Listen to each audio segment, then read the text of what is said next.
So hari ni kita ada satu mungkin tetamu yang controversial, tetapi I have great admiration for this guy. Nama dia DMA Islam. Ada? Actually, first of all, apa sekarang I want to know, why is your name DMA Islam? DMA itu nama saya. D Daniel, dia singkatan. D Daniel, M Mirza, A Arizan. So yang panjangnya Daniel Mirza Arizan. Then the Islam part. Tu just religion lah, my religion saja. Tu just username. For the username lah. So I nak tahu, because all this while I just kenal you sebagai a very controversial figure. Tapi I know a lot of times dalam kalangan kawan saya, kadang-kadang dia orang cakap, DMA Islam ni bodoh lah ke apa. I always say no. I say actually the guy is smart. I mean, come on. Like for example, baru-baru ni Bob T20 kan. So before this, we don't know who's Bob T20. Tapi because he do something that's a bit out of there yang memang tak popular dan jadi controversial, now everyone knows him and it benefit him juga. So I want to know, beyond this, apakah the origin story of DMA Islam? Mana datang ke wujud ni? Sebab I know you're from Terengganu kan? Kelantan actually. Kelantan, correct. Cuma belajar kat Terengganu. Oh, I see. So okay, can you tell me how did you come about to jadi who you are today? Faham? Ramai orang dia cuba nak memahami DMA and end up dia akan buat macam-macam teori. Tapi DMA cakap the best way untuk korang faham DMA, korang jangan anggap DMA ni karakter, tapi anggap DMA ni adalah manusia. Sebab ramai orang dia anggap DMA ni karakter. You kena faham, kalau you nak stay dalam karakter controversial for 6 years, susah. So kalau you nak jadi orang gila, better you jadi gila betul. Jangan pura-pura gila, sebab nak berpura-pura gila susah. Dia consume energy. So sama macam DMA. DMA tak ada karakter. Kalau you tanya DMA dekat luar, apa pendapat pasal Meskom, still bodoh. Kalau dekat online dia bercakap bodoh kat sama. Itu bukan karakter. Cuma orang expect bila jumpa depan-depan, oh DMA ni kasar, tapi bila dia jumpa depan, oh baik juga DMA. Sebab itu social skill. Betul tak Coach Jason? Cara kita bercakap dengan member, dengan pensyarah, dengan parents lain kan? Adakah kita karakter? No. That's not karakter. Itu bukan fake. Itu bukan fasad. Itu adalah social skill. Bila kita bercakap secara umum, dia macam pidato untuk orang ramai, kita boleh kasar. Kita boleh cakap, oh orang minum arak ni jahat, bodoh. Orang yang ambil dadah ni tak baik, bodoh, korang celaka. Tapi kalau person to person, you kena jaga adab. That's how we survive. Respect penting. Kalau kita tak respect, kita mati awal. So respect tu kita punya survival mechanism antaranya lah. And juga untuk social harmony. Kita kena ada respect. Tapi kalau untuk netizen, untuk umum, untuk broad, kita boleh sedikit kasar. I see. So, I'm quite curious, bro. How do you come to be this? Is it because of your upbringing, your parents raising this way, ataupun your environment yang buat kau macam ni? Parent upbringing, tak pasti. Because benda ni is something yang, bro, you are very unique. There's only one DMA Islam. Okay.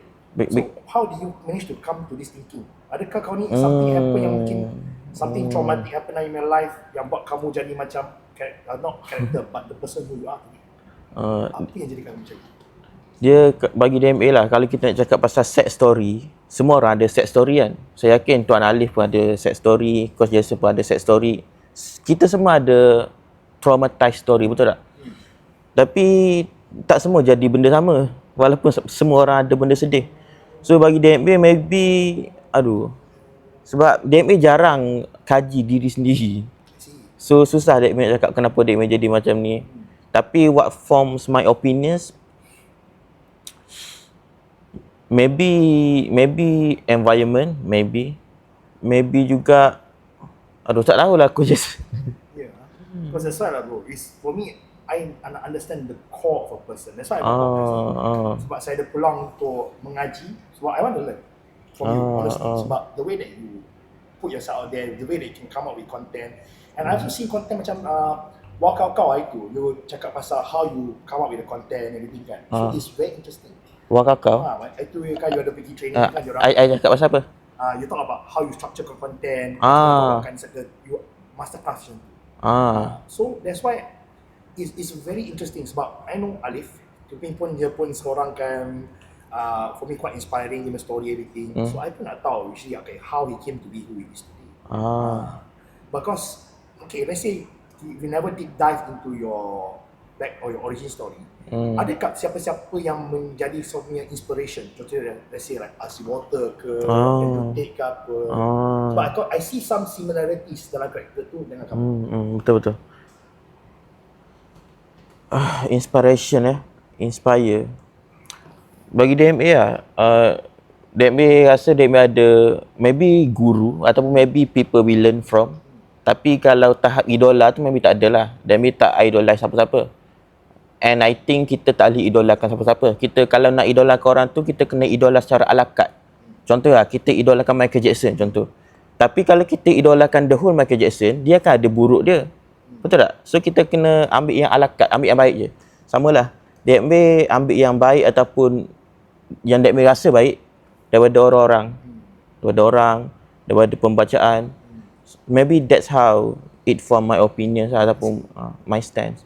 You want me ask me a very sensitive question? Tak apa, tak masalah. DMA tak sensitif. Okay. Kamu datang dari keluarga yang memang susah?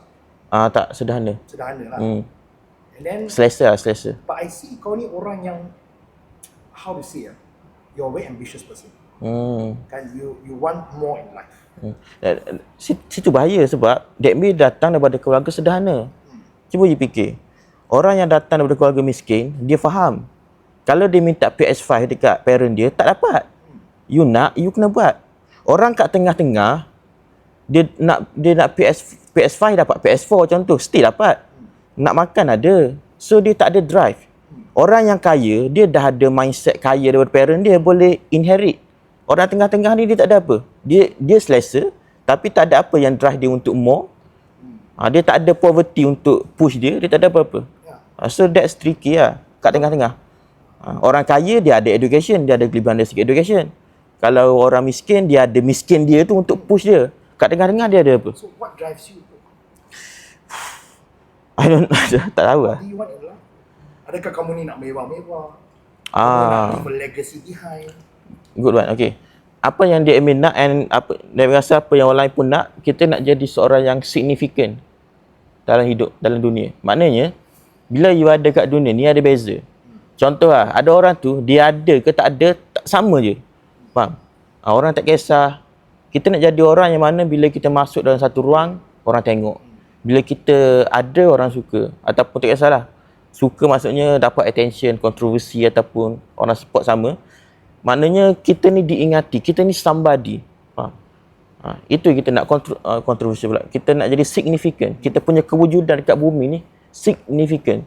Cara dia macam mana? Kita kena increase kita punya status. Status termasuk kena ada banyak duit, kena ada pengaruh, fame, kena ada jawatan. Contoh, jawatan kena ada apa lagi?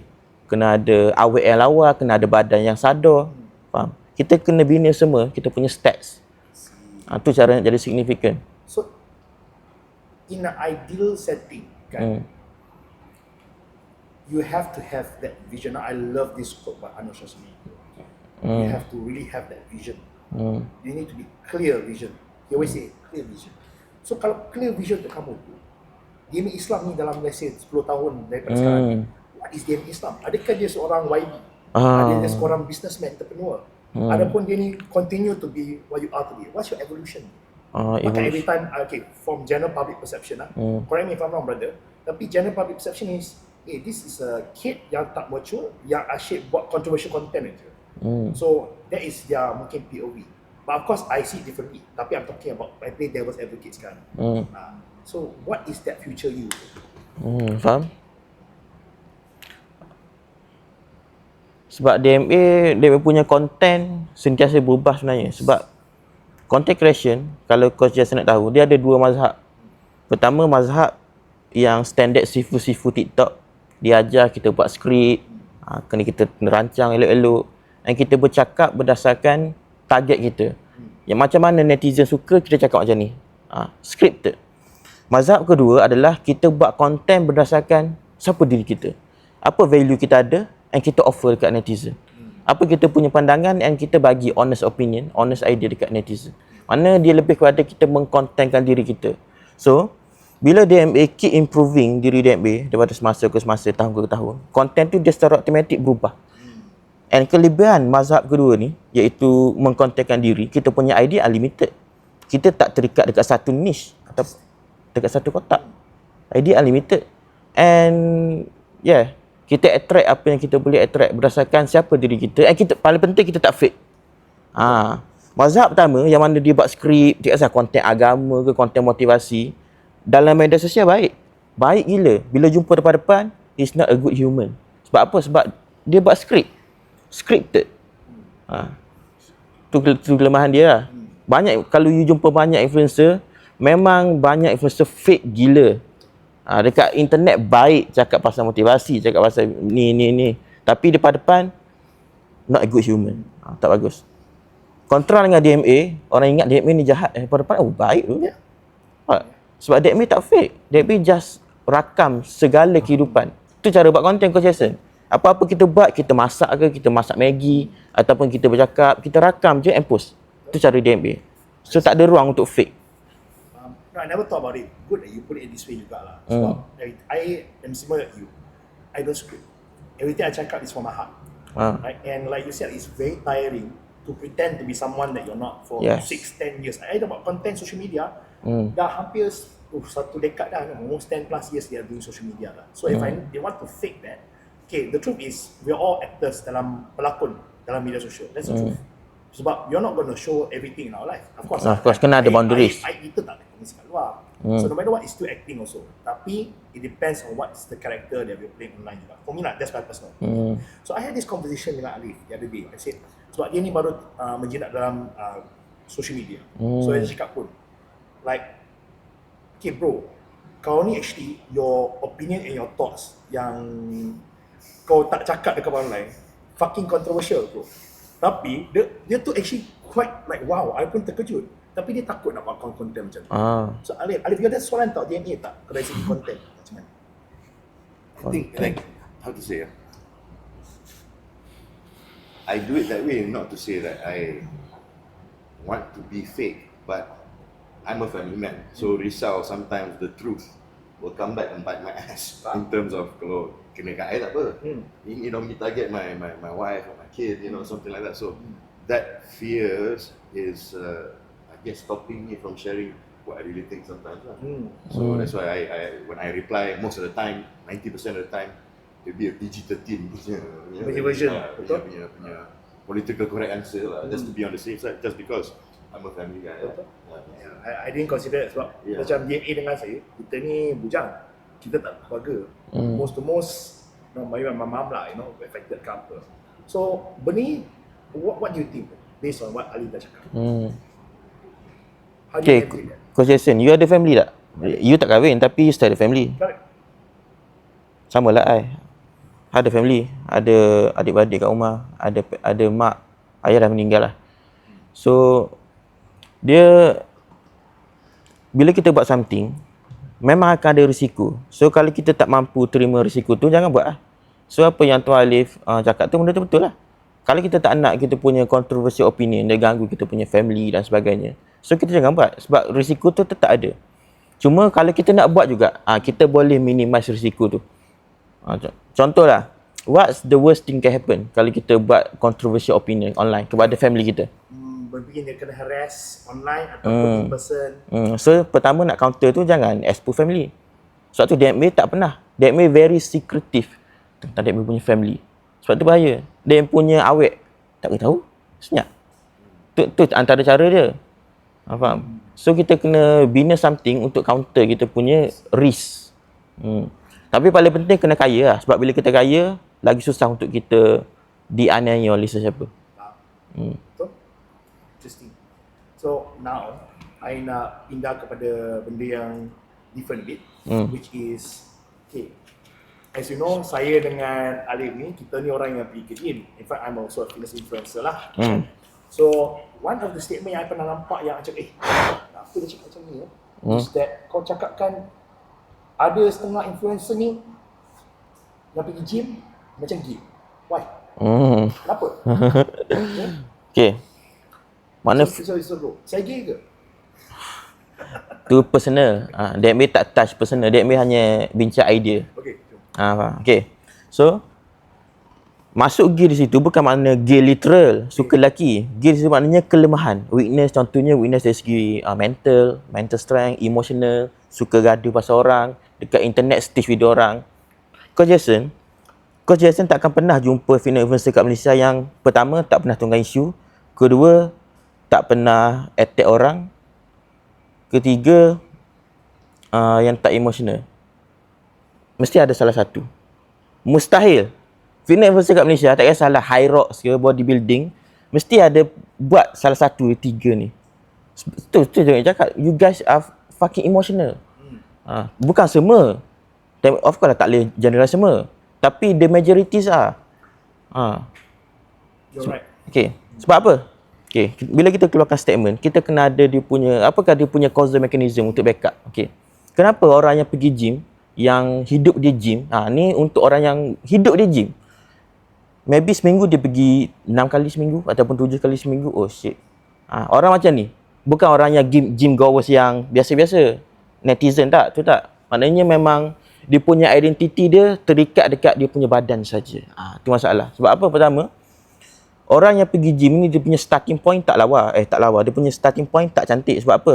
Most yang pergi gym sebab dia start as insecure kids. Dia insecure dengan badan dia. So, dia pergi bina badan. Tapi dia tak faham bahawa kalau dia insecure and dia pergi bina badan, dia akan still insecure. Cuma dia akan jadi insecure yang sadar je lah. Sebab insecure masalah kat mindset. Betul. Bukan kat badan. Betul. You bina badan, you akan dapat body dysmorphia, betul tak? Betul. Mesti Coach Jason adakah Coach Jason puas hati dengan badan sekarang? In fact, I will say, untuk jadi top bodybuilder in the whole world, doesn't matter lah. You want to be a top bodybuilder, you need to have body dysmorphia. Kan? You must have body dysmorphia. That's the trauma we were talking Trauma about. yang jadi kamu great. Macam Ali ni, dia pun is a great racer, tapi dia punya, untuk jadi dia macam dia pandu kereta, 250, 260, dia pernah accident tau. Macam orang biasa tu, dia tak macam tu. So something in him is wrong. Dia fucked up in the brain or somewhere. Okay, so betul. Mana body dysmorphia. Tapi kalau let's say dia punya identiti hanya pada badan saja. So bila orang serang dia, contoh, you punya kaki tak besar, you skip leg day, dia akan trigger gila babi. Faham? Betul. Dia akan trigger gila fucking babi punya. Trigger. 100%. Benda ni tak berlaku kat orang biasa, hanya berlaku dekat orang yang pergi gym saja. Faham? Yang you punya identiti pergi gym. Tu you kena faham. Macam DMA suka, DMA nak badan lawa, tapi kalau you attack DMA punya kaki, DMA tak terasa as much as korang terasa. Sebab apa? Sebab my identity bukan pada badan. Oh, ini serious story ah. Pernah ada satu kawan dulu kan. Saya pernah kata, dia tanya pendapat saya tentang dia punya badan. Aku cakap, shit, everything nice. Cuma kau punya back tu kurang. Depan-depan, macam, okay je. Tapi belakang tu dia maki aku. What the fuck, man? Aku bukannya kau minta pendapat aku. Lepas tu kau cakap back kau lemah. Lepas tu kau tiba-tiba kau maki aku depan kat belakang. Tak macam ni Coach Jason. Dia tanya pendapat Coach Jason tu. Dia nak Coach Jason validate ego dia. Coach Jason tak faham. Tu social skill Coach Jason. Kena belajar dengan DMA. Bila bodybuilders tanya Coach Jason, apa pendapat? Itu maksud dia nak Coach Jason validate dia punya ego. Patut Coach Jason cakap, dia punya back lawa gila. I think you are top 1% percentile gifted genetic. You kena kata macam tu. Sepatutnya. Betul. Itu masuk di sebalik. Dia bukan nak dia bukan anggap Coach Jason sebagai guru pun pada masa tu. Dia nak sebagai validation saja. Tu maksud dia. Tu dia macam cakap. Kenapa dia macam cakap orang pergi gym, fitness influencer ni, yang dia punya hidup adalah fitness saja, dia punya identiti terikat pada satu, iaitu badan. Fragile. Orang yang dia punya identiti terikat pada satu benda, fragile. Pertama, badan dia dia start berubah, tu kita kena terima fact. Badan kita umur 20 tak sama dengan umur 49. Takkan sama. So dia fragile. Benda yang orang cuba kau imagine lah, orang yang dia punya identiti hidup dia pada gym dan badan saja. Bila orang attack badan dia, logik lah dia terasa. Compare tu orang yang dia punya identiti bukan badan. Badan pun ya, business pun ya, jawatan pun ya, fame pun ya. dia ada banyak benda. So bila attack salah satu, dia tak terasa sangat. Macam DMA ada banyak benda going on. DMA tidak 100% fokus on badan saja, fitness saja. Sebab tu DMA susah terasa kalau korang body shaming DMA. Itu pertama. Kedua, kenapa female influencer ni lebih emotional, mental lemah gila? Sebab PEDs antara faktor. Banyak female influencer yang top, dia ambil PEDs. So PEDs ni dia fucked up dengan korang punya otak, korang punya hormon dan sebagainya. Ketiga, extreme diet dan sebagainya. Orang yang naik stage, diet dia extreme kan. Confirm dia akan ganggu dia punya emosi. Confirm. Tu antara faktor lah. And keempat, apa yang keempat? Lupa lah. Tapi itulah secara general macam tu. So nampak ada punya gambaran kasar kenapa dia cakap orang pergi gym, female influencer ni gay. Antara benda kita pun nampak adalah female influencer ni selalu gaduh kat media sosial. Satu lagi, kenapa female influencer suka gaduh kat media sosial? Coach Jason, macam mana you nak naik sebagai seorang female influencer kat Malaysia kalau you tak gaduh dengan orang? Susah. Very susah. You akan habis benda nak cakap. Takkan cakap pasal bicep je tiap hari. As someone, I can watch for this sebab kenapa I dah buat content 10 tahun. How many times I dah buat video bicep girl? Bicep, I see. nampak? Benda yang limited, benda yang niche, dia kena drama juga. Baru dapat viewer, baru dapat attention dan sebagainya. You, at the end of the day, you kena cakap juga pasal orang. You kena stitch juga video orang. That's my answer. I mean, that's the truth lah. That's what I do. So, I mean, I tak terasa sebab because I'm a very person yang Maybe Coach Jason tak lah, tapi dia bercakap secara idea, as the whole. No, you see, at the end of the day, I believe that so before everyone's offended about something, kau tak boleh fikir dengan emosi dulu. Kau kena dengar fakta tu dulu, proseskan dia, ambilkan di sini keluar daripada person yang di-attack, tapi at third person point. Dan tengok secara objektif. But I find that, bukan saja bodybuilder tu, actually most people yang tengok konten DNA Islam, diorang tak menggunakan otak. Dia tengokkan dengan emosi, dengan hati. That's the problem. Tapi Coach Jason, sebenarnya kenapa orang dia emotional? Sebab dia bukan sekadar nak pertahankan idea tu, tapi idea tu dah jadi identiti dia. Yes. Dia bukan nak mempertahankan gym. Dia sebenarnya mempertahankan identiti dia. Dia rasa yang maruah dia tu ego dia tercalar. Tu. So now, I want to ask this thing lah bro. Okay, now kita nak segue sikit daripada topik gym tapi masih dalam tu.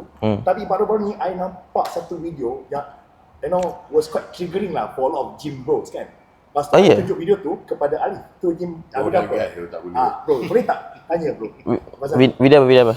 Cakap. Okay, so Bro Dini nak tanya ni, pasal what do you think about Bok T20? I guilty lah masa video tu keluar. Dia marah gila. Kau setuju ke dengan apa Bok T20 tu cakap yang orang gym ni malas?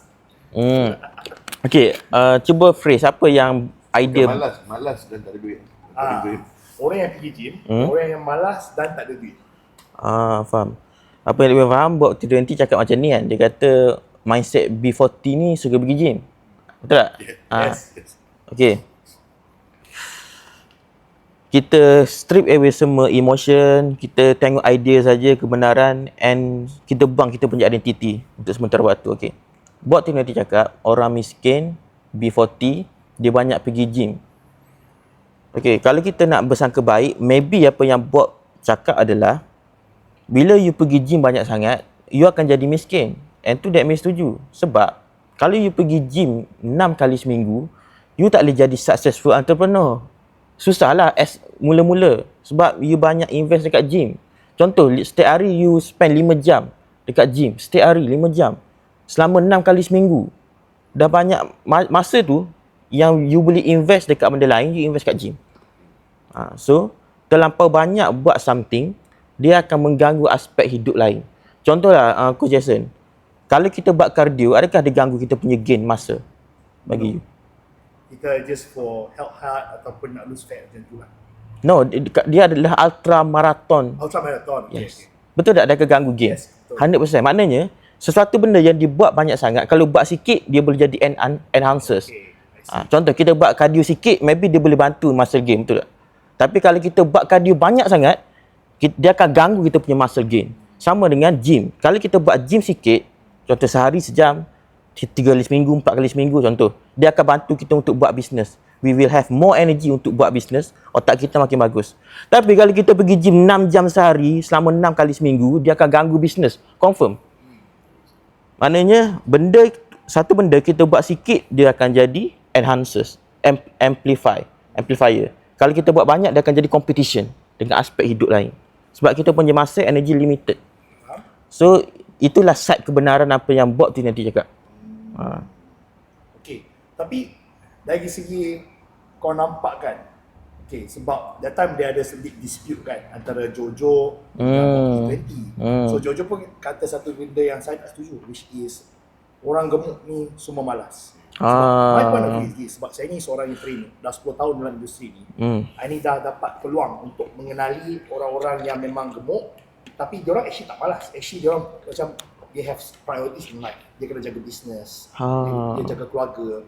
So the first thing they forgo is their physical health. Right? So that's why I cannot say yang mengenali orang ni secara personal. I tak boleh cakap diorang malas. Because eventually they did get turn around. And contoh dia, is him. He got very fat at one point sebab COVID berlaku lah, things happen in his life. So sometimes benda terjadi. So that's why that statement was not right. So bila kita tengok seorang seperti Bob T20 yang penampilan dia tu memang is not just obese but severely obese, apa pendapat orang kamu yang macam ni? Orang macam mana? Pendapat People who are very obese lah. very Adakah gemuk. orang ni malas? Adakah orang gemuk tu orang malas? Okay. Adakah orang gemuk orang malas? Okey. Orang gemuk ni, kalau kita tak nak guna perkataan malas, dia ambil guna perkataan lain lah yang lebih tepat. Orang gemuk ni mostly dia stay gemuk for a extended period of time disebabkan dia tidak cukup effort. Dia tak guna malas tapi effort tak cukup. Tapi ada exception. Ada orang dia gemuk sebab medication. Kita tak boleh lupa benda tu. Ada orang dia memang tak ada pilihan. Dia kena makan ubat tu. And ubat tu menggemukkan dia. Side effect medication ada. Tapi untuk most people, kalau dia put enough effort, dia akan mampu daripada gemuk jadi kurus. Itu pendapat DMA. Korang kalau malas tu maksud dia kurang effort, so korang malas lah. So pendapat DMA. Kau rasa macam mana? For me, I agree with that statement. Sebab if you are fat for a long period of time, itu sudah menjadi salah satu identiti kamu juga. Yalah, maknanya being fat bukan maknanya you malas, tapi staying fat. Staying fat. That's the problem. Staying fat is the problem. That means it become part of identity dan kamu tak buatkan apa-apa untuk change. So that's the problem. So very interesting, I agree. Dan one more thing apa, dari segi a lot of this, because like I said, I count it as controversial. Kan? And I pun ada nampak beberapa orang yang berkontroversi jugalah. Of course, we just talk about Bob T20 pun baru ni kan. Before this, we don't know who's Bob T20. Now everyone knows who's Bob T20. Tapi there's one particular guy yang I tak berani komen sebab I ni tak beragama Islam.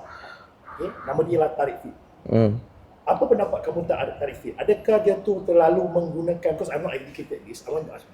Adakah dia menggunakan keagamaan tu sebagai satu benda untuk attack people semata-mata untuk dapatkan views? Maybe Coach Jason boleh tukar soalan tu, kita convert kepada, kita jangan cakap pasal Tariq Fit sebab tu personal kan. Kita tu ubah kepada idea. So maybe kita boleh rephrase, apa pendapat DMB pasal orang yang apa? Menggunakan agama sebagai satu benda yang jadi konten. Menggunakan agama. Maknanya attack orang lah senang. Suka attack orang. Dia macam ni. Ramai orang dia samakan DMB dengan Tariq Fit. Tariq Fit. Tak boleh mention nama. Okay. Ramai orang samakan DMB dengan seorang member lagi tu yang suka attack orang fitness, suka attack orang, suka gaduh orang. Dia macam ni. DMB tak pernah attack orang. Tu orang tak perasan. DMB pernah tak? Cuba video DMB. Pernah tak DMB komen dekat posting orang? Oh, you ni tak bagus. Oh, you ni gemuk. Tak ada. DMB tak pernah DM orang gaduh-gaduh. Lepas tu screenshot post kat media sosial. Tak ada. Kita tak gaduh dengan orang. Kita idea saja. DMA ni purely idea. Seteruk mana pun, sekontroversial mana pun pendapat DMA, still it's about idea. DMA tak pernah attack orang. Kalau ada seorang lagi ni, yang mana dia guna agama untuk attack orang, benda tu tak bagus lah. Sebab apa? Sebab you attack personal. Orang panggil ad hominem. To the man. Maknanya you attack personal. Kalau you tak suka pendapat orang tu, you attack pendapat orang tu. Jangan attack orang tu. Itu pelik. Contoh dia tak setuju dengan Coach Jason. Kita attack idea Coach Jason, bukan attack Coach Jason, bukan attack you punya family, bukan attack you punya nama. Bukan name calling. So itulah Demi punya pendapat. Okay, interesting. But what do you think? Well, first of all, I respect that because not a lot of KOL influencers and people on social media have the level of professionalism to not be emotional to attack the person, not the idea. It's quite rare because honestly, I think as you said lah, 99% of fitness influencer kat luar tu semua guilty benda ni kan. Yes. So And Coach Jason, banyak tak orang attack DMB personal? Of course, a lot. Secara video, secara komen, A lot. and pendapat DMB balas balik tu. Mana ada? Even orang attack DMB personal sekalipun, DMB tak attack dia balik. That's my level lah. Maknanya DMB suka idea. Itu cara nak nampak kita macam tinggi sikit. Sebab apa Coach Jason? Contohlah, ada seorang mamat ni, dia attack Coach Jason kan. Lepas tu Coach Jason attack dia balik, contoh. Coach Jason akan jadi sama level dengan dia. Betul. Tu situ masalah. Kita tak nak benda tu. Understand? No, okay. I don't know whether this is true. Tapi the way I look at it, you cakap tadi you tak attack siapa secara personal. Tapi baru ni saya baca comment threads tu. Kamu tembak nobody kenapa? Nobody. Nobody yang perfume, nobody yang lepak. Ah, Kau cakap perfume tu gay, kau dah nobody, kau pakai nobody, buat apa? So why? Itu bukan attack secara personal ke? Dan for me, I feel like you attack Pak Ding secara personal when you attack the brand. Tak, Demi tak ada attack nobody. Okay. Demi cakap, kalau you are nobody and you pakai perfume, you are still nobody. Faham? Tapi bukan nobody huruf besar, nobody huruf kecil. Tu maksud dia. Sebab apa?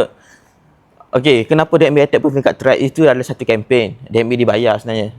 Kita kena tengok melalui alam sebalik mata. Dia punya belakang tu. Itu pertama.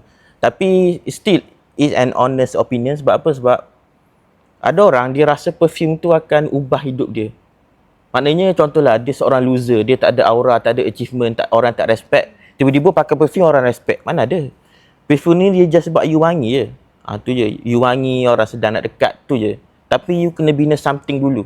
Dia macam perfume ni dia macam amplifier, bukan amplifier, dia macam compliment. Dia just compliment who you already are. Bukan change who you are. That's my opinion lah. I see. Okay. So actually it's a campaign ke apa benda tu? It's a campaign jugalah untuk attack perfume. Nak suruh perfume ni lebih ramai diperkatakan. Tapi still dia tak attack personal lah. Perfume je lah. Bukan attack orang. So benda tu considered fake drama ke real? Fake drama. Sebab kamu kata benda tu ialah dibayar. Betul? Dia bayar maknanya DMA drama dengan botol perfume je lah. Adakah tu dikira drama? Drama dengan orang kan? DMA attack perfume. Tapi how about the owner of the brand? Owner of the brand. Owner of the brand pun dia ini lah. I see. Benda ni, okay. Sekejap lah, for a while lah. Ni nak letak ke mana? Okay lah, tak salah. Okay, Dah habis lah campaign tu. just maybe we want to edit part the sebut nama tu or something because you don't want to say the name. So nanti yang tarik feed tu yang pandai-pandai lah. Okay. Okay, so ready lah. Kau balik lah. 3, Okay. 3, 2, okay. Oh, I see. So, I think one thing I realised is you were talking to me about this thing juga. Red pill, blue pill kan. Red pill, blue pill. So, benda tu kita jangan percaya secara tengok macam dunia ni semata-mata benda yang dinampak secara surface. So, now aku terkejut. Because actually I bought into it. Apa? I bought into it as in I invested in that thing. Saya ingatkan it's something real. It's a campaign. Right? Okay, interesting. Welcome to social media. So, going back to this concept of red pill, blue pill tu, kau rasa yang dunia ni kan, ramai yang belum sedar lagi. Yang diorang, sebab diorang tak berpengalaman, diorang tak terbukakan dengan open-mindedness. Dan diorang ni stuck dalam dunia tu, dengan that's why they all tak boleh grow another level. Tapi apa yang you maksudkan dengan red pill, blue pill? Tak ada, can you explain red pill, blue pill? I mean, soalan dia macam mana? Maknanya macam... I think it's part they put out first. Okay. So actually, just for context lah, red pill, blue pill tu ialah, tahu tak movie Matrix tak? Tahu. Kan? Dia ada satu blue pill dengan red pill. Okay. Red pill is what again dia? Yalah, kalau makan yang ni jadi sedar daripada Matrix. You sedar to see what happens and the other one is you go along with the bullshit lah. Okay. Basically, yeah. I Okay, the next question dah. I baca soalan je. Red pill, blue pill.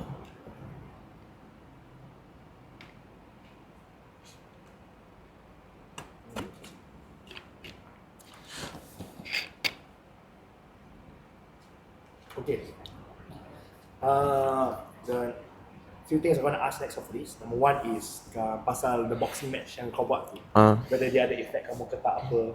Okay, the other one I'm going to ask you about is baru-baru ni ada banyak content creator yang dalam ada kedai dia buatkan flavor pistachio ni, pistachio tu. I want to ask your opinion lah. Okay. So these few things. Okay? Okay, boleh. Okay, ready? 3, 2.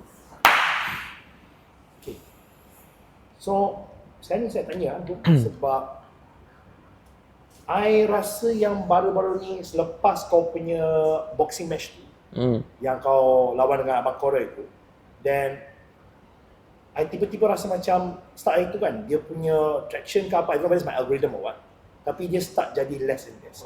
Ada tak benda ni berlaku sebab mungkin boxing match tu ada efek kamu ke tak? Kekalahan tu ada efek kamu ke tak? Secara negatif. Efek macam ni? Dari segi apa? Sebab kau kan boxing match tu kan, dia tu is publicized, satu Malaysia tengok kan. Even I was watching secara live, secara langsung. Dan at that match kau tu kalah. Ada tak benda tu kamu buat kamu rasa macam down ke apa? Tak ada. Down tak. Going through your mind during that time. Acceptance lah. Sebab bila kita kalah, kita kena accept the L. Tu ramai orang, tu adalah skill ramai orang tak kuasai benda tu. Bila kita kalah, kita jangan deny. Bila kita kalah lah. And kita tengok di mana silap kita and kita baiki. Tu antara the most powerful philosophy lah. Kalau kita, sebab ada orang dia denial. Contohlah senang. Demi suka tengok cerita, tahu Gordon Ramsay kan? Of course. Gordon Ramsay, dia judge makanan orang. Ada orang, ada chef, bila tak sedap, dia deny. No, ada member saya cakap sedap. Walaupun chef dunia cakap tak sedap, dia still deny benda tu. So dia tak grow. Sama lah bila kita kalah boxing match, kita jangan deny, jangan denial, jangan sedapkan hati. Cakap yes, aku kalah. And cuba fikir, okay, kenapa kalah? Okay, kurang training. Jumpa dah. So, tu dia punya mindset. Sebab dia suka detach diri dia dengan emosi. Dia detach. Emosi pergi mampus. Sedih ke, happy ke, kita detach and kita buat apa kita patut buat. Sebab kalau ada orang dia hidup dalam the world of feeling. Dia punya tindakan banyak dipengaruhi dengan emosi. So, nak disiplin susah. Betul tak? Macam bodybuilding. Bodybuilding dia ambil respect sebab apa? Sebab very hard. Super hard, betul tak? So, kalaulah dia tak ikut diet disebabkan dia down, dia tak akan jadi badan dia, betul tak? Terutamanya yang atas stage lah. Dia tak akan jadi. Kita akan nampak dia punya disiplin dia kurang. So, jangan ikut emosi, kita buat what we are supposed to do. Itu dia punya filosofi hidup. Then, as a content creator, sekarang ni kan, okay, apa pendapat kamu tentang, contoh dia kan, is dalam trend makanan-makanan sekarang ni, kenapa orang selalu pistachiokan benda tu? There's a trend always tau. Pistachio. Jadi pistachiokan semua makanan. Ikan keli pistachio. Macam latte kan semua makanan, wah, semua geli tau. I tengok nak muntah tau. So, I thought benda tu genius ke bodoh? Dia ada benda panggil fasa experimentation. Contohlah, bila kita eksperimen something, benda tu patut stay dekat makmal je. Tapi ada benda tu level eksperimen tapi dia commercial kan. Tu jadi keli pistachio. Tak, kalau you nak buat eksperimen, you buat kat rumah, kat dapur, you punya makmal and try. Sedap tak sedap, jangan jual. So, apa yang berlaku sekarang adalah eksperimen yang dikomersialkan. Benda tu patutnya just bahan eksperimen je. Kita boleh try. Tapi bagi DMA, pistachio dengan protein, tu masalah. Sama ada steak ke, ayam ke, keli ke, ikan ke, pistachio dengan protein dia tak masuk lah. Pistachio dengan benda lain maybe masuk sebab dia manis kan pistachio kan. Dia kacang manis kan. Betul. So pistachio dengan protein, DMA rasa lah dia tak masuk. Dengan benda lain maybe masuk. Pistachio dengan jagung maybe masuk. Pistachio dengan sayur maybe, tak tahu lah, maybe yes, maybe not. Tapi dengan protein, hard no lah rasanya. So, you rasa benda tu dia orang nak buat sebab short value je? nak just go for viral sebab trending. Yes, 100%. Dan rasa benda tu takkan sustain. Tapi benda tu maybe untuk short term. Saja nak viral dan sebagainya. Okay, interesting. So, next thing kita nak pergi bab yang lebih mendalam lah. So, I want to ask these questions to really know who you are lah kan. So, the podcast name kon is Drive to Success. Drive to Success. Drive to Success. So, apa yang mendorong kamu ke hala kejayaan sekarang? Ke arah kejayaan. Sebab some people, for example, saya elaborate. Macam saya my drive comes from my family. I nak bagi a better life to my parents, for my future children. Itulah mendorongkan saya untuk go the extreme route. Sebab kau cakap lah, to be a bodybuilder, you have to do very extreme things in order to reach certain level of success. Dan business pun, Ali pun boleh cerita apa yang dia kena lalui untuk capaikan apa yang dia sekarang. So, bentuk something yang will take you to beyond and above your limit. So, apa bentuk kamu? Achieve ni. Rasanya kan dalam hidup kita, dia adalah combination of things, betul tak? Macam Coach Jason nak berjaya sebab family. Tapi mesti Coach Jason boleh setarakan banyak lagi benda. Contohnya, maybe you minat kereta, you nak beli kereta, tu salah satu juga kan. Maksudnya kita ada banyak drive sebenarnya. So macam DMA, maybe sebab paling utama adalah DMA nak jadi lebih hebat dari semua orang. DMA suka status. DMA nak jadi aristokrat. Maknanya aristokrat bermaksud dalam society dia adalah golongan yang atas sekali. Bawah sekali ada hamba kan. Ada hamba bebas, ada pekerja biasa. Contohlah, atas sekali dia ada aristokrat. Zaman sekarang pun actually sama je. Kita ada status. DMA nak jadi orang yang berstatus tinggi. Cara dia macam mana? Fizikal kena fit. Duit kena banyak. Fame, pengaruh kena ada. Jawatan kalau ada peluang kena ada jawatan. Dia combination of things. Sebab apa? Sebab value lelaki, untuk namanya lelaki, dia adalah multi-dimensional. Dia banyak benda. Ada orang nak duit je, salah. Kalau you banyak duit, tapi you budak nerd, you still budak nerd. You just budak nerd yang banyak duit. Duit ni dia amplifier. Dia bukan pengubah. Contoh, ada orang cakap duit ni dia buat orang jahat. Salah. Orang yang ada duit, dia jadi jahat. Dia sebenarnya dah jahat waktu dia miskin. Tapi duit tu dia memudahkan dia. Dia open lebih banyak pintu kejahatan. Orang yang suka sedekah waktu dia miskin, bila dapat 10 juta, dia akan lebih banyak sedekah. So, duit ni, dia just amplify and reveal who you really are. Sebab tu dia macam cakap, duit salah satu je. You kena ada badan fit. Duit tak ada badan fit, tak best juga. Tapi kalau badan fit, duit tak ada, tak best juga. You kena ada dua-dua. You kena ada status. Kalau orang tak kenal you, tak best juga. So, apa tu yang dia nak? Dia nak maximize all stats dalam kehidupan. Apa dah Alif? I completely agree. I mean, a lot of the way DNA explain a lot of the ideas semua tu, I macam tak terfikir from that perspective. So, thank you for coming and opening my eyes. It's a perspective kan. Sometimes kita orang macam we're stuck in the ways that we think kita tak keluar dari that box. Kita macam to be open-minded, you need to accept other people's perspective. You know what I mean? So, for me, is that lah. I mean, and I also appreciate the fact that you are one of the few KOL/influencers out there that is able to compartmentalize emotional, personal, and professional. Benda tu rare lah for me. I think a lot of people, including myself, can learn a few things from there lah. So yeah, thanks for sharing that. Okay, so dalam bab aristocrat ni, and your plan to be someone yang influential dan berkuasa, And berduit kan, and fit. and so that's your goal. So from what I know, Alif mungkin boleh confirm lah sebab kamu ada kawan-kawan yang dalam bracket seperti itu kan.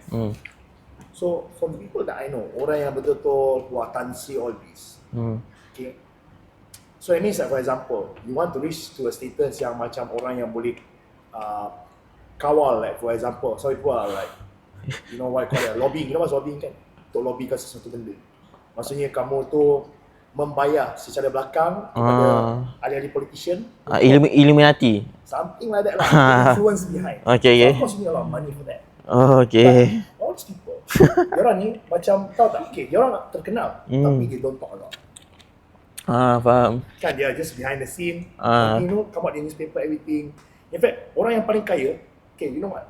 The most fake flex is what? Orang yang memang flexkan dia Lamborghini, Ferrari lah, Tu that one miskin lah for me. That's like poor lah, bro, honestly. Faham. Orang yang betul-betul fucking rich, they don't wish shit. They won't post about cry everything. Tahu apa dia orang? Ada bangunan, ada yacht. Those are the really, really rich, young, influential people. Actually, the truly influential.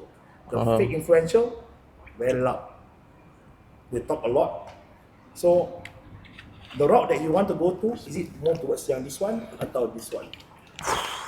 Setakat ni DMB tak adalah target sampai level Illuminati, tapi maknanya tak, you kena faham apa yang you explain tu adalah very top 0.1%.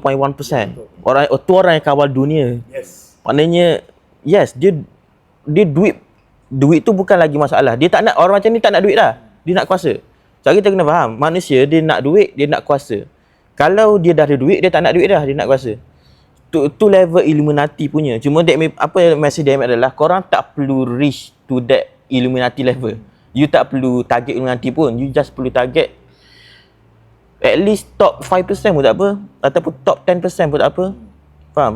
Ataupun at least border-border pun T20, top 20%. Tu masuk T20. Maknanya you ada good enough duit, good enough badan, good enough influence, good enough, decent. Itu kita target. Maknanya kita tak nak kat bawah. Sebab apa? Kenapa kita target paling tinggi? Sebab dia ada banyak trade off. Kalau kita nak target paling tinggi, level Illuminati punya pengaruh, pertama, barrier to entry tu sangat-sangat susah. Most likely you takkan capai pun. So kita lowerkan sikit. Kita tak perlu jadi paling tinggi pun. Tak perlu pun. And satu lagi, macam you cakap, yang fake rich ni dia suka flex Lambo dan sebagainya. That means setuju. Old money, sebab orang kaya ni ada banyak. Dia ada dua kategori, new money dengan old money. Old money biasa dia tak flex. Dia adalah orang-orang tua yang kaya, tu old money. Tapi new money adalah budak-budak muda yang daripada miskin, dia kaya. Yang tu ada. And millionaire ni banyak jenis. Ada yang suka sorok-sorok, ada yang suka kat belakang tabir je, panggil dia jadi man of the shadow, duduk belakang. And ada yang suka flex, ada yang pervert. Millionaire ni macam-macam, Coach Jason. Bila you jumpa millionaire, dia ada banyak jenis orang. Dulu, dia ingat millionaire ni dia satu jenis je. Orang kaya ni mesti takkan flex punya. Orang kaya ni dia takkan cakap besar. Orang kaya ni dia tak akan tunjuk dia punya Ferrari. Dulu dia ingat macam tu. Rupanya tak. Millionaire ni dia macam orang biasa. Dia macam-macam jenis. Billionaire tak pasti lah. Tapi millionaire pun dia ada macam-macam dia punya perangai. Ada yang suka flex, ada yang suka tak flex. So tu bagi pendapat DMA, maknanya kalau dia flex Ferrari tu, Ferrari tu milik dia, maknanya dia kaya lah. Tapi kalau dia flex Ferrari, dia sewa, maybe tak kaya lah. So yang flex pun ada dua jenis ke. Ada yang flex yang tak kaya. Ada yang flex sebab marketing je, MLM, nak tarik orang. Tapi ada yang flex sebab dia memang betul-betul kaya. Bagi DMA, dia ada dua jenis. The more I talk to you, the more I'm curious about our first question actually. Betul-betul kau punya cara pemikiran ni, for somebody that, I'm sorry to say lah bro, ini mungkin is offensive, tapi masih bocah. Okay, you come from Kelantan, betul tak? Then you study at Terengganu. Exposure kamu tu tak banyak. But your thinking is honestly very impressive to me. Sebab benda ni usually you won't find this thinking in somewhere like what to say, kampung-kampung ke apa kan. Ialah conservative area. Conservative area lah, like you say. You're very open-minded walaupun you datang daripada area sana. Okay. Kenapa benda ni berlaku? Apa yang Coach Jason cakap tu dia relevan pada tahun 2005. Sebab apa? Sebab tahun 2005 mana ada internet. Sekarang you duduk dekat paling konservatif punya tempat pun, you still boleh jadi feminis. Tak masalah. Sebab apa? Sebab kita ada internet. Internet tu dia dah menghancurkan segala geographical barrier. So that's what I said earlier, which is the red pill thing. Red pill is the moment yang kau tu Apa? buka, the red pill moment for you. So saya ni you terbuka, kau memang otak is shit. Red pill tu apa? Red pill tu ialah dalam movie Matrix tu, yang dia ambilkan pill tu, dia red pill. Okay. Red pill. So for you, what was the moment yang, what was the first idea yang kau terima daripada online ke consumption online yang buka kamu minda kepada pemikiran yang sekarang ni? Because it has to start from somewhere. What was that moment for you? Moment ramai orang tanya DMA tentang DMA punya turning point. What's your turning point? Daripada gini jadi gitu kan. The way DMA tengok life adalah, dia punya life adalah dia constant progression. Dia sikit.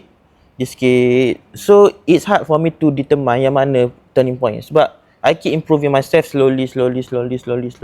I keep studying. Ramai orang tak tahu. Setiap hari dia akan spend masa sejam study about my ideas, playing devil's advocate, something like that. So that me keep improving myself, keep dapatkan pengalaman slow. So that me tak ada turning point kot. Susah. Maybe ada tapi that me susah nak determine mana satu. Point lah, mana satu Nak pinpoint tu. Susah. I think that's the good way to see life lah. Sebab your life is a constant progression. Tuan Ali rasa macam ni? Tuan Ali punya Tuan Ali ada satu turning point? Lain orang lain kan? Yeah, I think macam as you said lah, lain orang, lain level of development. Ada yang orang lagi tua daripada kita semua pun, tapi mentality macam budak juga. So it's hard to say. It's different because orang punya, how to say, journey semua orang lain-lain ya. So Betul. So sekarang ni kita pun datang pada bab ujung-ujung lah, kita nak endkan episode ini. So one of the things yang kau selalu cakap ialah NPC kan. So you nak jadi NPC. Yeah. Was it you lah? NPC tu seorang lagi lah yang buat Daniel. Sorry, that one, sorry, cut this one out. Sorry. Tak, okay, so actually the end of the segment, kita nak sembang pasal apa? Kita nak sembang pasal advice for your followers ataupun peminat-peminat kamu lah. Yang apa kau punya major advice yang you nak bagi kepada mereka supaya dia orang boleh turn their life around ataupun improve their life. Okay.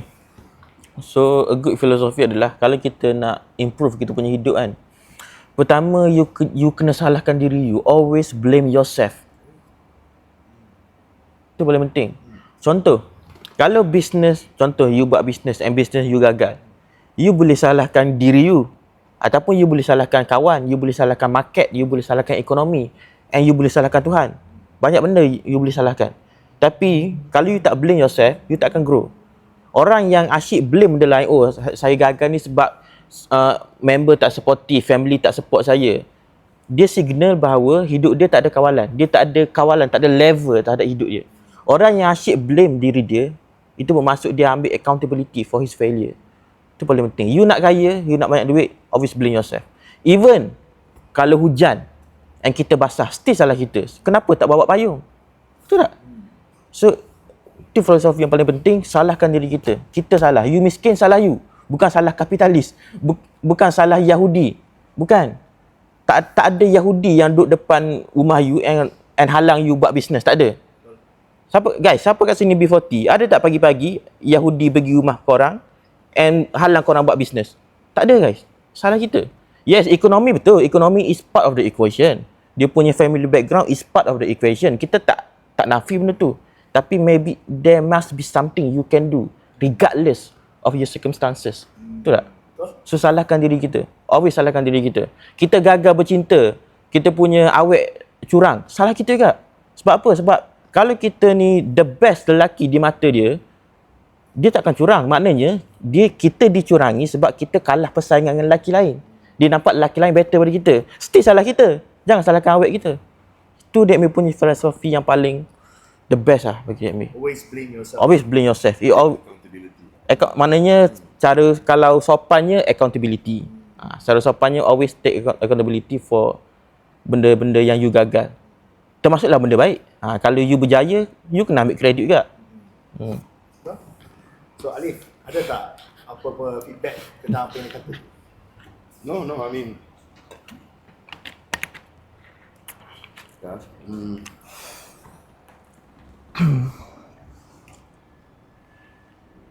it's very nice and very refreshing to see someone who's so young, but he has gone out of his way to leapfrog in terms of personal development and emotional development. Because as you said, he did not come from a big town, but as you also explained that with the power of internet, why wait to make your own mistake? Go and learn from other people's mistake to speed up your level of development. So, and he's already doing something that a lot of KOL guys are not doing out there, which is compartmentalize your emotional, your personal and be professional. Okay, pernah jumpa, mesti you biasa jumpa KOL yang emotional kan? Selalu. Okay, cuba story sikit. Story sikit macam mana you jumpa and apa you debat, dia kata apa?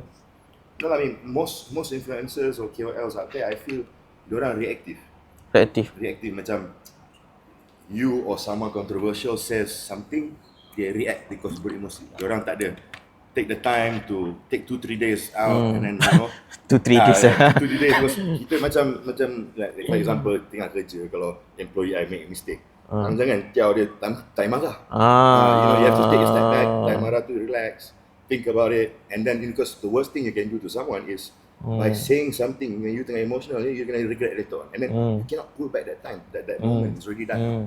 So your approach is very good, very grounded, and very, how to say, very base lah budak sekarang. Base. Gen Z. So it's because you put a lot of thought behind what you're going to say, but at the same time when you say something, it's never a personal attack. So maknanya it's a very wholesome reply to something lah. And you takkan kena rage bait as you said before. You takkan reply to the stupid replies lah.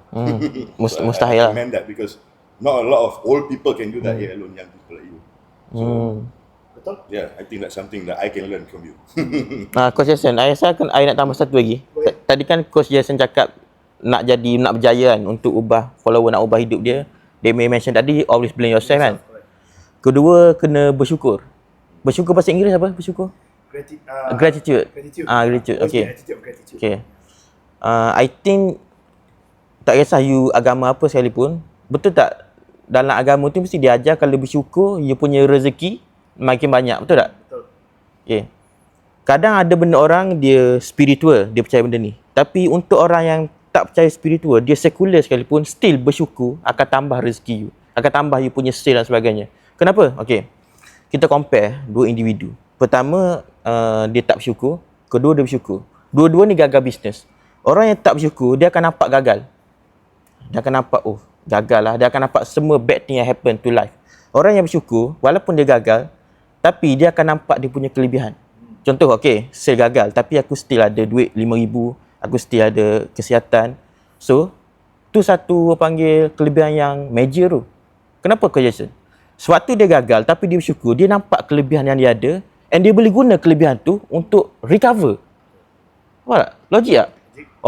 Orang yang bersyukur, dia akan sedar segala kelebihan yang dia ada walaupun dia gagal. Orang yang tak bersyukur, dia tak tahu nak guna apa. Dia tak sedar kelebihan dia ada. Sebab entrepreneur, usahawan, kita kena guna apa yang kita ada. Orang yang bersyukur, dia lebih nampak apa yang dia ada. Itu yang punya point. Setuju tak Tuan Alif? So one of the things that I want to open topic discussion di sini juga, so Alif also can join, ialah saya rasa antara satu sebab kenapa ramai orang tidak berjaya adalah sebab mereka tidak ambil risiko. A Betul lah. lot of them will not take risk. Do not Macam take I confirm lah, antara tiga-tiga duduk kat sini, semua kita consider high risk taker. It was actually takut ke tidak, actually takut sebenarnya. Betul. Of course. Tapi I'm more scared of failing than I am scared of. No, I'm more scared of tak try daripada gagal. So that's what I do. So apa advice mungkin dua-dua gentleman kat sini boleh bagi dari segi bab mengambil risiko? How do I overcome the fear of failure? So soalan dia apa? Apa nasihat kamu? Kalau saya ni seorang yang datang ke kamu DMA tu, saya ni cakap saya tak berani ambil risiko. I don't dare to take risk. Contoh macam DMA baru kata yang kamu dah pindah daripada Terengganu datang KL. Actually, that is sheer risk. Sebab KL, Risk? High risk? High risk. Sebab kalau duduk rumah tak perlu bayar sewa apa semua. So, how do you get over this fear? Tapi sebab you at the end of the day, you already tak ambil risiko, there's no reward. Sebab reward come with risk. Besar atau kecil, tapi still ada risk kan. Tapi okay, macam pendapat Tuan Alif kan. Sebab Tuan Alif racer kan. Nak jadi racer, confirm ada risiko accident dan sebagainya. And Tuan Alif pun pernah accident, betul tak? So So Tuan Alif, macam mana, apa mindset Tuan Alif yang menyebabkan Tuan Alif tahu dah benda ni bahaya tapi nak buat juga? Why you take the risk? Why I used to take the risk is masa tu belum kahwin, belum ada anak, so the responsibility tak ada lah as high as now. Tapi still risk to you lah. We had to take the risk because masa tu I wasn't a famous race car driver, nak buat nama, So I used my name and fame to create the business workshop to create this. So if I didn't take that risk, I didn't have the name, this will not happen. For example. So yes, every race tu ada chance mati. But this is the reward on the other side. So you think it's worth the reward and risk? It's 50-50 at the time, I takkan tahu kan. Betul. To find out is you got to try lah. For me, it's like as you said, it's worth not to try then tahu dah tak dapat. Tapi if you try, maybe dapat. So I look at that I look at that half full rather than the half empty. Macam tu lah. Very optimistic kan, mindset yang optimis. Setuju. And sebab dalam hidup ni dia ada low risk, dia ada moderate risk and dia ada high risk kan. Dia macam investment lah kan. Investment yang low risk 5% je. Tak ada investment low risk 20%, tak ada. Low risk semua 5%. Tapi semua risk ni dia ada tempat dia masing-masing. Sebagai DMA, bila kita suruh ambil risiko, bukan makna you kena buat, tapi you kena pertimbangkan. Orang yang berani dia ada lebih banyak choice compare to orang penakut. Contoh, orang yang takut dia hanya ada 2-3 choice je dalam hidup. Orang yang berani ambil risiko dia ada 10 choice. Bukan makna dia kena buat 10, tapi at least dia boleh pertimbangkan. At least dia ada banyak option, betul tak? And bila kita suruh ambil risk, bukan kita suruh ambil risk bodoh-bodoh, bukan suruh gamble. Gambling dengan high risk taker tak sama. Gambling ni kita tak calculate. Dalam hidup kita kena panggil calculated risk. Kita kena calculate risk dengan reward ratio and apa yang kita sanggup. Dia macam investment. Orang yang tak mampu ambil risk, dia kena stay dekat ASB je lah. Jangan ambil crypto. Orang yang boleh ambil risk tinggi, dia boleh masuk saham, stock market. Ataupun perhaps dia boleh masuk crypto dan sebagainya. Tapi tak kisahlah you jenis high risk, low risk, semuanya ada strategi, semuanya cara untuk kita counter risk tu balik. So bagi DMA, you nak ambil risiko ke tak bergantung pada besar mana reward you nak. Makin besar reward, generally risk dia tinggi. So you nak macam mana? Kalau you nak selamat, stabil, jadi kerani sekolah, jadi cikgu. Kalau you nak kaya, you kena ambil risk. Macam Tuan Alif, kena buat bisnes. So you nak macam mana? You nak reward macam mana? Tu. And sesanggup mana korang hadap risk? Tu bagi DMA lah. Bagi at the end of the day, dia choice lah. Your choice, nak high reward ataupun low reward. Okay, that's really good advice honestly. So kita pun sudah datang kepada penghujungan program kita. Sebelum kita ending tu, ada kat last orang untuk our brother kat sini. I think we can ask the question about him posting to his future kid. Okay. So this is something that I ask, not every guest, tapi I think maybe for you lah. Okay, so I treat social media ni as a time capsule. Actually, I got one thing that I do every year, bro, which is every year I akan post satu video secara private lah dalam 7 media social. Okay, which is a message to my future kids. Future kids. So one day mungkin tak tahu kan, 20 years from now, 10 years from now, anak kamu tengok podcast ni tau. Betul. Apa yang kau nak kata pada mereka? Kata pada mereka. Because this is the only time, one day your kids will be your age. And this is the time that they will look at you. So I'm curious to think, apa katakan if really right now lah, your future children in front of you right now, apa yang kau kata? That's a deep question sebenarnya. Actually, Very deep. It forces us to say and think right? kita punya core message. Correct. Because you will only be at this age right now, and your children will be only that age at that time. One day dia ada satu time yang dia sama umur dengan aku. So I always am very curious to see if I put people on the spot without preparing them, apa dia akan cakap. We've asked Okay. people and everybody's got different answers. Yeah. Because me very personal.